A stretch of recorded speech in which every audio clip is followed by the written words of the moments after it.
smashed me death. Since when has my luck been that good? When you go schooling. What did you go to schooling yesterday? That jacket. Leave your hands off my clothes. Why can't you borrow somebody else's? That velvet frock of Armandi's suit you. Very funny. Oh, you've made me toothache start again now. Oh, I'm damn late for work. And weather forecast says it's gonna rain. Good. I hope your jacket shrinks. Because we saw you, Roland and I, on Friday night. We'd been to see his mother. There was a horror film on television, so going out was a difficult decision to make. Anyway, we decided Dracula was a bit too tame, so we went round to see his mother. Less tomato ketchup, more real terror. Yeah, well, I was nowhere near Roland's mother, I can tell you. Indeed you weren't, Stanley. You were creeping out of the Crown and Cushion with your arm round that blonde packer who started 3 weeks ago. That wasn't me, Elsie. It must have been two other fellas. Stanley Crabtree, we were stopped at those traffic lights long enough for me to spot you and that blonde. Well, I say blonde, peroxidely speaking. Well, that's your word against mine. Well, I know who your Marjorie would believe. You know, sometimes I feel you've been put on this earth just to plague me. Could be the case, Stanley. I think it's a vocation with you. Well, a hobby, anyway. Morning. There she is, the girl who makes a wet Monday morning feel like an even wetter Monday morning. You've been running and you're still late. Only 5 minutes. It were our Elvis. He pinched me jacket. Collects for Oxfam, does he? Toad. Sharon, don't talk to Mr. Crabtree like that. I meant our Elvis. Oh. Easy to mistake such an apt description. If Jim Blake wants me, I shall be in the litho shop. Really? Not the packing room? Whatever's the matter? I've got toothache. It started yesterday. Oh, is it bad? I think one of my teeth's swollen. Oh, does it throb? Yeah, if I touch it, then it stops for a bit. Then it comes back. Oh, dear. It sounds like an abscess, Sharon. An abscess? Well, it could be. Oh, hell. Ooh. Have you had some aspirin? I couldn't find any. Oh, doesn't your mother keep a medicine chest or a first aid box? All I could find were a bottle of milk and magnesia, jar of Alka-Seltzer and 3 Rennies. Not a lot of cordon bleu cooking done in your house, I imagine. I don't know what. Never mind, Sharon, I've got some aspirin. Hold out your hand. Now, how would you like to take these? With a glass of water or a cup of coffee? Ooh, water. Hot things make it throb more. Oh, that's very ominous. I'll go and get you some water. I'm here. Oh. Just leave me a white coffee, Ivy, please. I don't think Sharon wants anything. Something wrong with my coffee? Not that I know of. Why aren't you having any then? I've got toothache. You should have them all out. Best way. I had mine out before I were married. Got rid of them before they started causing me any trouble. No thanks. Never had a day's toothache since. Oh, you wouldn't, would you? Well, you don't get no trouble with false ones. That's not what I heard. What do you mean by that? Last year's Christmas party, wasn't it? When they found your top set stuck in a piece of ham and egg pie. Yeah. You don't miss much, do you? And you've only been here 2 minutes. He is open. Oh, you're likely to get them boxed if you're not careful. Who's in what box? Kids today have no respect. Oh, leave the girl alone, Ivy. She's in pain. Here you are, Sharon. Now take those aspirin. And if they don't calm it down, we'll have to talk about going to a dentist. A dentist? Well, don't look so worried. They don't work with a hammer and chisel. You wouldn't get me near one. Damn great neurotic drill in your mouth. Oh, I don't want to do it. I'll tell you what to do. Tie a bit of string round your tooth, then try the other end round somebody's doorknob and lean on their bell. When they open the front door, all your troubles will be over. Thanks for your advice, Ivy. Hope you get stuck in lift. Look, dentists are very gentle today. He'll have it out. Mark my words, he'll have it out. Take the pills and stop worrying. They anaesthetise you just to sit in the waiting room these days. You won't feel any pain no matter what he has to do to it. It'll be all right with these. I'm sure it will. Well, there can't be sleeping pills. You're dozy enough as it is. They are aspirin. Sharon is in pain. Oh, that's all that pop music she listens to. Pop music don't give you toothache. Gives me toothache. Oh. Stanley, are you totally without compassion? No, of course not. Come here, Sharon. I'll sort you out. That's not funny, Stanley. Oh, I was only trying to cheer her up. Well, she's not laughing, is she? That's the trouble with toothache. It takes away your sense of humour. Well, wish you'd take yours away. Yeah, well, I only came in for these. Yeah, and I'm going back to the litho shop. How are you feeling now, Sharon? Better. Yeah? Yeah, I'll come in now. Mr. Blake wants me. Oh, good. Perhaps it'll take your mind off it. Ooh. Oh. What's up with Theda Barra? Theda Barra? You don't tell me you've never heard of Theda Barra. What band does she sing with? Band? She were a film star. Oh. Theda Barra? That kid's not old enough to know who Doris Day is. Good grief. When did you last go to the pictures? We used to go a lot, me and Mrs. Well, when was the last time? I don't know. I think the coronation was on newsreel. Coronation? It was 1953. No, George VI. Do you know, Ike, if a yellow van turns up here, it won't necessarily be from British Telecom. British what? Did you come in here for something special or just to stir up nostalgia? Oh, that shed's been broken into. What shed? That shed in corner at Factory Yard, the one we keep the empty drums in. Well, why should anybody want to break into that? I don't know. I'm not Margaret. Margaret? Margaret, that French policeman. Oh, another blast from the past. I used to like him. We've got a telly on us. Oh, don't tell me. It's so old it runs on gas. Well, we are having a bit of trouble with picture. Oh, try changing the mantle. Can we get back to this shed? It must have happened over the weekend. The padlock's gone. Oh. Is anything stolen? No, it's no two stealers, only them empty cans, and they don't seem to have gone. I reckon it must be some kids messing about. Yes, I suppose so. I will. Nobody needs another padlock. Oh, I'll have one put on. I think I've got a spare one somewhere. Thanks very much for letting me know. Ah, well, it's my job, isn't it? Security advisor. Well, it says caretaker on the wages list. Oh, well, I've got my image to think of. Security advisor, I call it. Image? Isaiah Hepworth, security advisor by appointment. Daft old beggar. You referring to me? Ike Hepworth. I remember my grandmother telling me the Hepworths never had 12 to the dozen. Yeah, it's time he retired. Well, it's time he retired 9 years ago. Jim Blake's gone soft in the head. There's our little sunbeam. How's the toothache, Sharon? You thought chewing ice cubes? Mr. Blake wants you. What now? Yeah. I haven't even had a cup of coffee yet. Oh, I'll get you one. As soon as I can find some powdered glass. How are you feeling now, Sharon? Are you still in pain? Yeah, it comes and goes. Can I have another aspirin? Well, all right, but just one. We don't want you suffering from an overdose of aspirin, do we? I've never really had toothache before. I don't like it. Well, it's not as much fun as a day at the beach.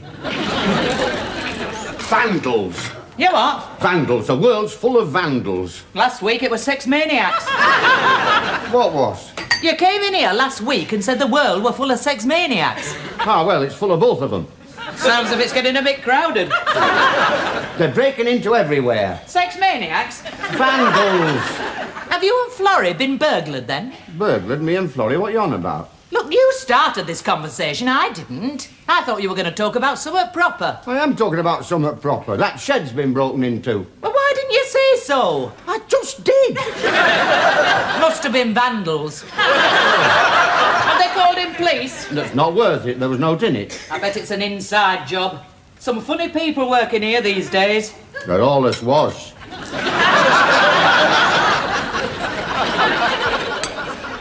Well, that's it. That's convinced me. If you're off your food, it must be serious. I'm not off my food. I just don't want to eat it, that's all. Oh, I see. Your stomach is rumbling just to give us a little background music, is it? I think I can manage the milkshake. What's wrong with that? There's nothing wrong with it. Well, at least if you like that sort of thing, there's nothing wrong with it. What do you mean by that? I mean that if Sharon here does not choose to eat it for personal reasons. Personal reasons? Oh, it's personal, is it? There's something personal about my pie and chips, is there? It's paid for, isn't it? What's that got to do with it? It's paid for, and therefore it is not your pie and chips, it is her pie and chips. And as the owner of the said pie and chips, she can choose what she does with it. And what she chooses to do with it is leave it on the plate and whimper at it. I don't like to see stuff wasted. Wasted? When did you waste anything that couldn't be warmed up again? Well, if you don't like eating here, you don't have to. Well, if all the people who didn't like eating here didn't eat here, that plate of pie and chips would last you through till Christmas. There's no refunds. You can say what you like. There's no refunds. Just 2 more aspirins, Elsie. Then it'll have gone. I know it will. Well, all right, but that's it. You're not having any more after this. I'm going to take you to the dentist. Elsie! Now, don't argue, Sharon. I've got 1 or 2 things I've got to sort out at the office, but at 3 o'clock sharp, I'm taking you to the dentist, and that is final. Oh,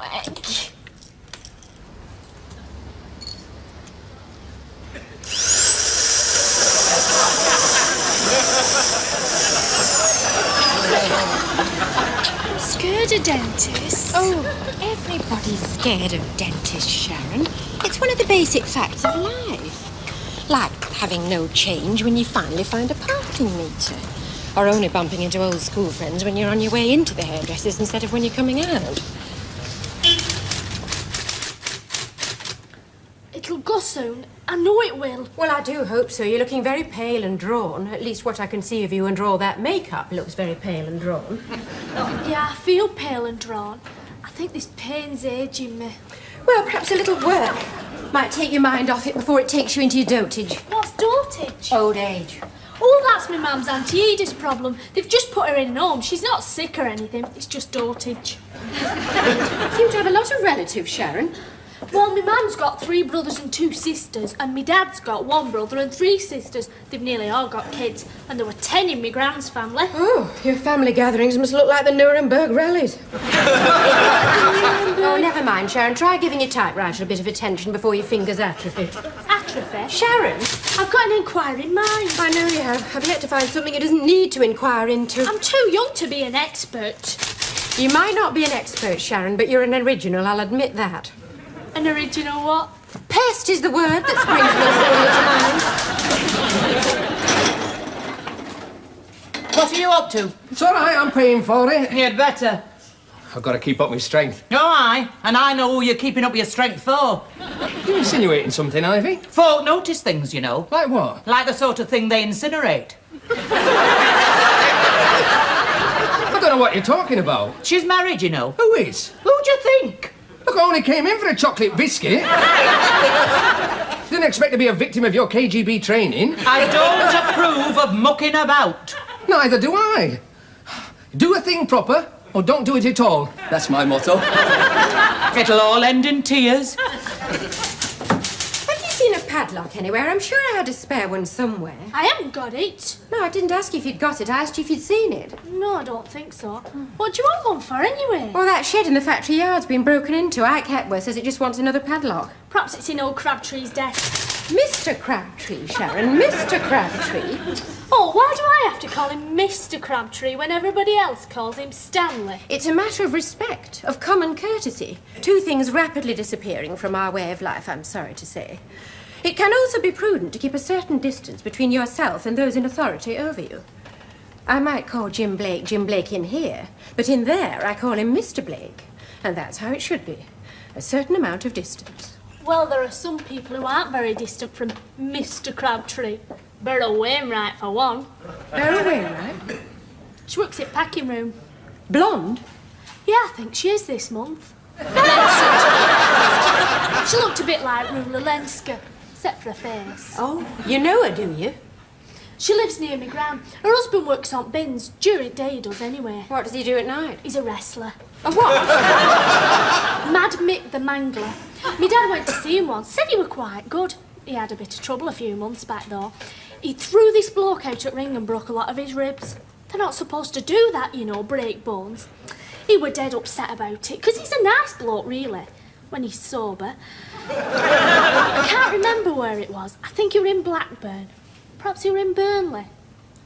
And maybe you threw him out of the ring in Blackburn and he landed in Burnley. I'm suddenly seeing Stanley Crabtree in an entirely new light. He's either the bravest man since Titus Oates or he's raving mad. Titus who? Oh, don't start again. Now, look, what's she like, this Beryl Wainwright? I mean, does she...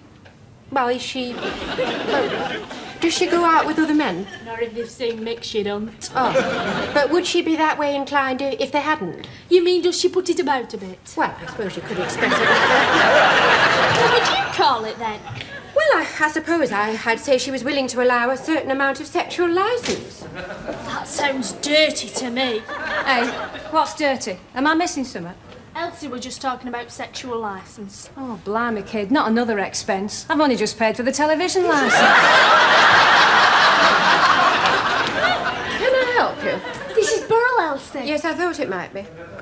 I was just telling Elsie about your Mick breaking that bloke's ribs, you know, when he threw him out at ring. Were it in Blackburn or Burnley? He threw him out of the ring in Blackburn. And he landed in Burnley. Seems to be a very interesting man, your husband, Mrs. Wainwright. Yes, he's good points. He's very well mannered. He'd never let anybody drink alone. A big man, is he? He gives that impression.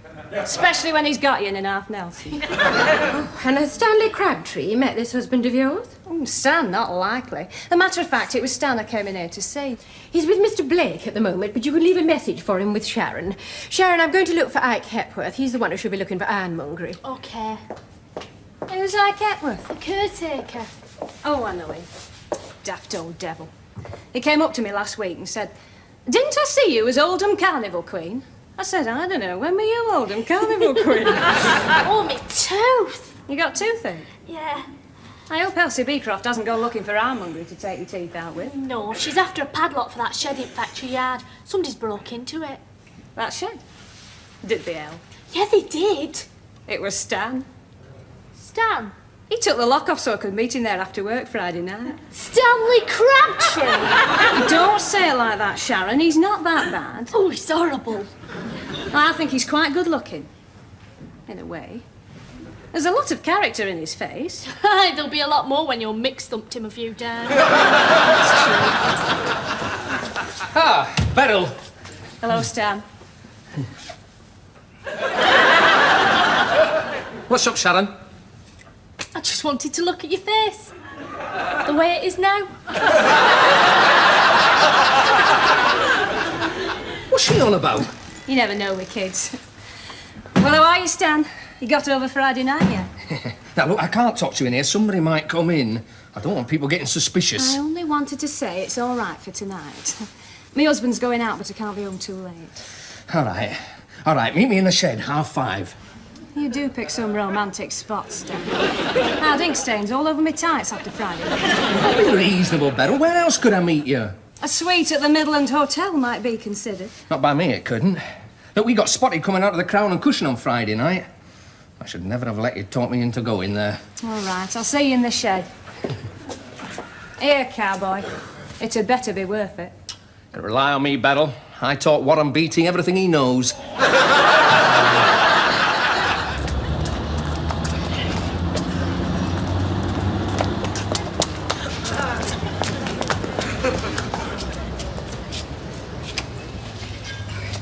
Good afternoon. I'm Mrs. Beecroft. Yes.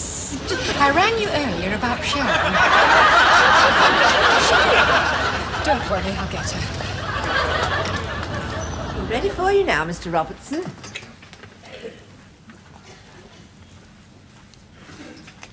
Vogue magazine. Oh, November 82. Do you want to have a look at it? 82? I'm not into period costume. Oh, those fish don't look very active. Perhaps they're asleep. Shout chips, that'll shift them. What's that noise? What noise? That's such a droning noise. The drill? Drill. Oh, somebody probably in there having a filling done. I feel a lot better, Elsie. I think the pain's gone. I'm very glad to hear that, Sharon. The dentist will be able to tell you if it's likely to come back. Oh, it's a shame to bother him, though. Don't you think we should just go? The only place you're going is straight into that surgery as soon as possible. Honest, Elsie, I feel great. Oh. Now, look, Sharon, stop being so silly. He's not going to hurt you. He's probably just going to x-ray it. If you have got an abscess, he can't do anything to that tooth until it's gone. You have to have antibiotics first. He's not going to jam an enormous drill into your mouth while you're in pain. Are you sure? Well, of course I'm sure. Now, try to take your mind off it for a few minutes.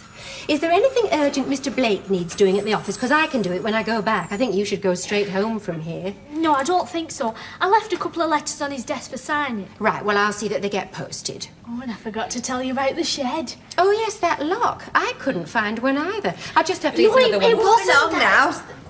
How are you feeling, dear? Not too bad. She's very nervous. Well, it's not surprising, is it? Sometimes I look at the poor devils sitting there with their mouths open, and I could cry for them. Oh, I've seen some sights, I can tell you. There was a woman in here last week with a wisdom tooth so embedded in her jaw it took 2 of us to pull it out. I've never seen surgical steel bend before. Come on, dear, he's ringing for you. It'll soon be all over.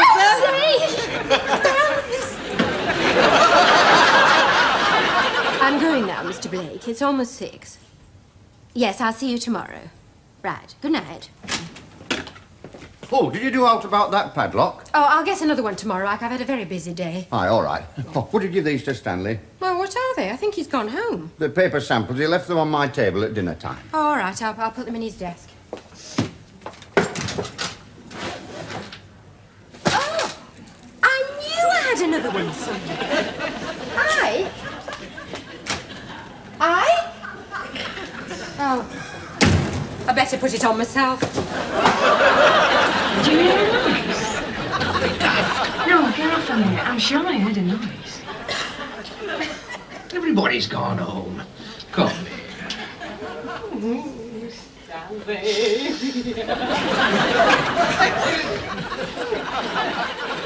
It's Mrs. Beecroft speaking. I brought Sharon Wilkes in to see the dentist yesterday. Yes, she's a lot better. The antibiotics seem to have helped. Could you tell me what the X-ray showed? Oh, that's good. Yes, I'll see she's there. 11. Thank you very much indeed. Goodbye. Well, it doesn't have to come out, but it does have to be filled. Oh. 11 o'clock Thursday morning. Now, don't worry, I'll come with you. Oh, thanks, Elsie. It's not the dentist I'm scared of. It's that nurse. Oh. She was about as reassuring as a ham-fisted postman delivering a letter bomb. You know, Stanley's very late this morning. I forgot to tell you, it's Stanley that took the padlock off that shed. He's been meeting Beryl there. He's been what? Yes, he has. He's been meeting her. Where is she? Hello, Mick. This is Mick Wainwright, Elsie. Where's Beryl? Well, your wife is hardly likely to be in the office, Mr. Wainwright. She's not office staff. She's a packer. She didn't come home. Oh, I beg your pardon? Last night, she didn't come home. Where is she? Who is she with? I'll kill him. Oh, dear. Sharon, are you thinking what I'm thinking? I don't really know. Would you come with me, Mr. Wainwright?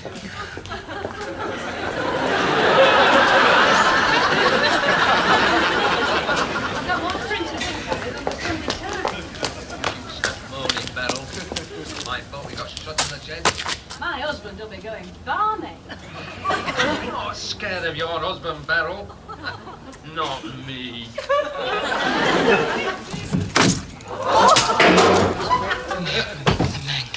Beryl, come out of there.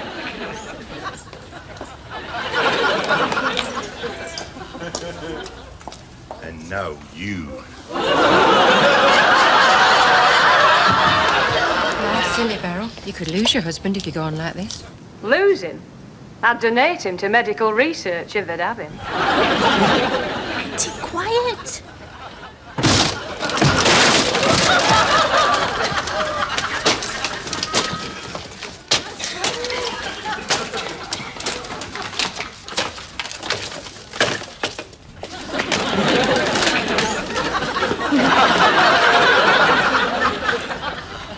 He tried several times last night to break down that door and he couldn't do it. It's amazing what a man can achieve when Mick's right behind him. You really must conquer this fear of dental attention. You're too old to be such a baby. Now pull yourself together and let's have fewer tears. There are a lot of people worse off than you. Think of other people for a change. Mick Wainwright's knuckles are in a terrible state.